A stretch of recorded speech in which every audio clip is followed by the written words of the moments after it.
আজকে রাস্তার বুকে কোনো লোক নাই, জন নাই, সঙ্গে কেউ নাই, চারিদিকে ফাঁকা আর ফাঁকা। আজকে মাননীয় ভূমের গৌরব সরকার, নলহাটির মনোজ জয়সওয়াল, ইন্দ্রজিৎ সূত্রধর খয়দাসল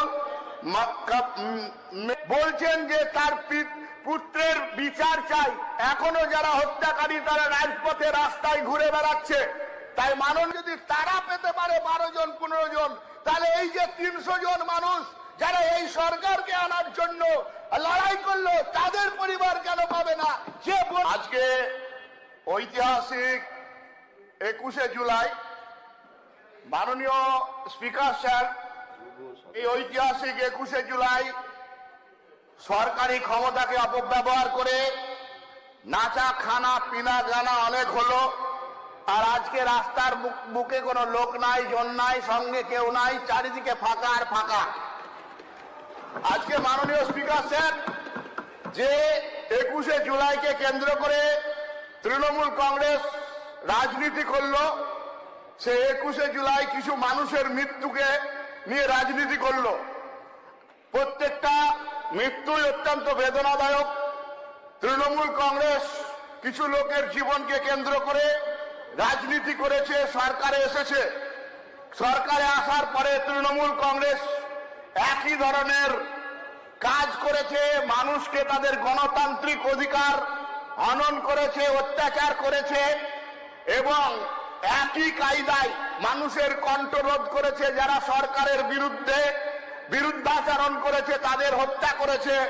সে ঐতিহাসিক ঘটনা বাংলার মানুষ সাক্ষী আছে। পুরুলিয়া জেলার ত্রিলোচন মাহাতো থেকে আরম্ভ করে বিভিন্ন জায়গায় অভিজিৎ সরকার, শোভারানী মণ্ডল, উত্তম ঘোষ, হরম অধিকারী, মানিক মিত্র, আমাদের বীরভূমের গৌরব সরকার, নলহাটির মনোজ জয়সওয়াল, ইন্দ্রজিৎ সূত্রধর খয়দাসল, মেদিনীপুরের তপন খাটুয়া, শম্ভু দাস থেকে প্রায় 300 জন যারা তৃণমূল কংগ্রেসের মত এবং পথকে নিজেদের মতপথ মনে করেনি, তারা মারা গেছে, হত্যা হয়েছে, রাজনৈতিকভাবে হত্যা হয়েছে। অনেক বোনের সম্মান হানি হয়েছে, ধর্ষণ করা হয়েছে, বাড়ি লুট হয়েছে। মাননীয় স্পিকার, সরকার পরিবর্তন হয়েছে, পশ্চিম বাংলায় গণতন্ত্র পুনঃপ্রতিষ্ঠা হয়েছে। মাননীয় স্পিকার, আমার বক্তব্য, আমাদের মানবদরদী মুখ্যমন্ত্রী গতকাল যখন বক্তব্য রাখছিলেন, উনি যে ঐতিহাসিক শহীদদের যে রিপোর্ট, সেই রিপোর্ট পেশ করেছেন। আমি মাননীয় স্পিকার আপনার মাধ্যমে দাবি রাখছি যে এই যে এতজন মারা গেল, তাদের প্রত্যেকের তদন্ত হয়েছে, কিন্তু সেই সময় তদন্তে অনেক লোক মুখ খুলতে পারেনি।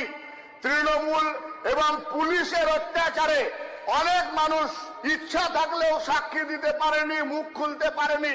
আমাকে অনেকজন এইরকম বলেছে।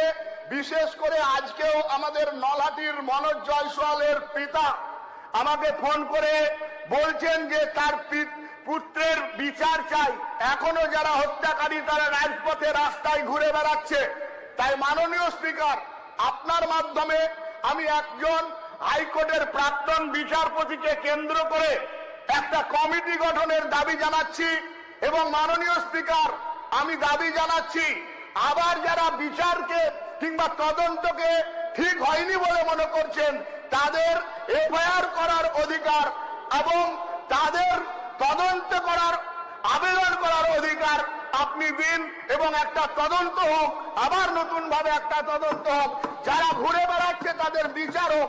মাননীয় স্পিকার, আমি দাবি জানাচ্ছি, আমাদের জনদরদী মুখ্যমন্ত্রী গতকাল বলেছেন যে যারা উনাকে দাবি করবে 25 লাখ টাকা করে দিব বলেছে, সেই 25 লাখ টাকা যদি তারা পেতে পারে 12 জন 15 জন, তাহলে এই যে 300 জন মানুষ যারা এই সরকারকে আনার জন্য লড়াই করলো, তাদের পরিবার কেন পাবে না?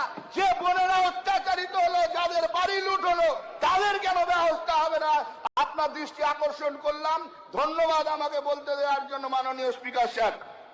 ধন্যবাদ মাননীয় ধ্রুব সাহা মহাশয়।